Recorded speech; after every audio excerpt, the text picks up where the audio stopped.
Bref regard sur l'actualité nationale et internationale. Madame, Monsieur, bonjour, bienvenue. 3 projets de loi adoptés par les députés en commission mardi. Ces projets de loi relatifs aux sociétés d'État et aux entreprises à participation financière publique ont été présentés par le ministre du Budget et du Portefeuille de l'État, Moussa Sanogo.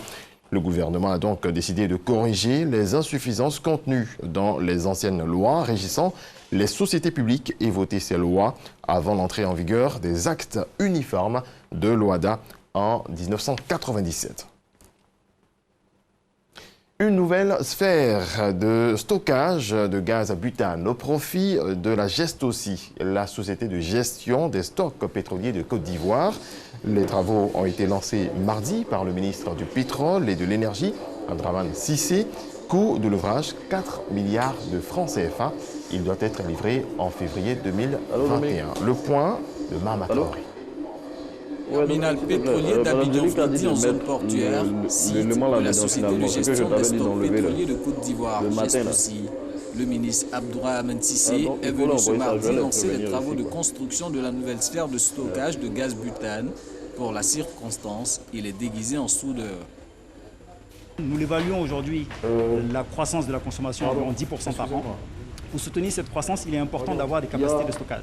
Parce que les bateaux viennent décharger le butane en Côte d'Ivoire. Il est bon que les bateaux puissent les décharger dans des cuves pour justement pouvoir avoir des capacités de stockage. La construction de cette sphère de stockage dénommée A22 intervient après celle de la A21 réalisée en 2013 par l'actuel staff managérial de la Gestoci.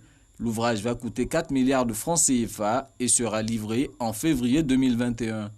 À la création de Gestoci en 1983, de l'activité de Gestoci, nos capacités de stockage en gaz butane étaient de 2000 tonnes, réparties en 2 sphères de 1000 tonnes chaque. Aujourd'hui, avec la construction de la nouvelle sphère qu'on appelle la A22, de 2000 tonnes, nos capacités de stockage en gaz butane passeront de 4000 tonnes à 6000 tonnes à partir de février 2021. Sur la période, par exemple, 2017-2019, si vous prenez la bouteille de gaz communément appelée la B6, donc la toute petite, elle est subventionnée à plus de 55% par l'État de Côte d'Ivoire. Tout cela font partie des mesures qui ont été prises par le gouvernement, par le président de la République, pour justement favoriser l'utilisation et la consommation du gaz butane. Sur la période 2012-2019, les capacités nationales de stockage sont passées de 9 800 tonnes à 20 000 tonnes, des capacités que le gouvernement entend renforcer avec la construction de nouvelles sphères, ce en prévision d'une demande croissante qui pourrait atteindre les 900 000 tonnes en 2030 contre 380 000 tonnes en 2019. On en vient au point de la situation du coronavirus à la date d'hier. 86 nouveaux cas de Covid-19 enregistrés, 29 guéris et 2 nouveaux décès. La Côte d'Ivoire compte donc 3110 cas confirmés, dont 1530 personnes guéries, 35 décès et 1545 cas actifs. Le ministre de la Santé appelle à la responsabilité et au civisme de tous afin de respecter les mesures barrières, notamment le lavage régulier des mains, le port obligatoire du masque dans les espaces publics pour se protéger et protéger les autres.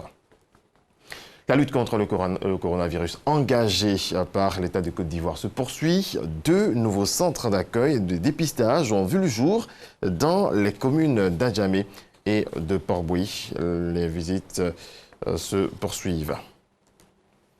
2 constats faits lors du point presse du gouvernement hier, le relâchement dans l'application des mesures barrières et le non-respect de la mesure d'interdiction du sport collectif, ce qui est à l'origine de la montée du nombre de cas positifs ces derniers jours. On fait le point avec Mama Traoré.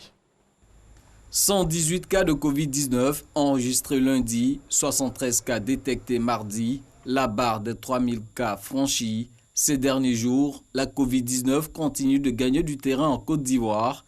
Les explications du ministère de la Santé. L'augmentation du nombre de cas pourrait être également due au fait que la sensibilisation ayant porté, le déni de la maladie ayant diminué, les gens qui ont les signes évocateurs vont plus dans nos centres de dépistage de proximité que le tout venant. Et il y a une meilleure connaissance également aussi de la maladie des professionnels qui font que le ciblage autour des cas suspects ou des cas contacts est plus amélioré. N'oublions pas non plus que la mise en œuvre des mesures sécuritaires et barrières est insuffisante. Vous voyez le nombre de personnes qui circulent dans le Grand Abidjan, qui est épicentre de la maladie, sans le masque. Ce qu'on demande à la population, c'est de respecter les mesures préventives, étant donné que nous n'avons pas de médicaments spécifiques, je précise bien spécifiques, sur le virus encore à ce jour, ni de vaccin. Un fait illustre bien ce relâchement. Il s'agit du constat de la pratique collective du sport, une pratique pourtant non encore autorisée. Si les allègements survenus relativement aux mesures restrictives, les 7 et 14 mai, n'emportent jusqu'ici, celles liées à la pratique des sports collectifs, c'est bien en raison des risques élevés de contamination massive liée à la proximité occasionnée par ces disciplines sportives. Remercions par ailleurs tous ceux et toutes celles qui joignent chaque jour nos forces de défense et de sécurité à l'effet de dénoncer ces actes déviants. Le porte-parole de la police nationale précise également que la délivrance des autorisations de sortie et d'entrée dans le Grand Abidjan n'est pas payante. Autre information livrée lors de ce point de presse, celle relative à la reprise des cours dans l'enseignement supérieur. À cet effet, le ministère de tutelle organisera des derniers convois le samedi 13 juin pour les étudiants en partance d'Abidjan pour l'intérieur du pays et vice-versa le dimanche 14 juin. Toutes les personnes concernées sont priées de s'inscrire sur la plateforme www.inscription.net.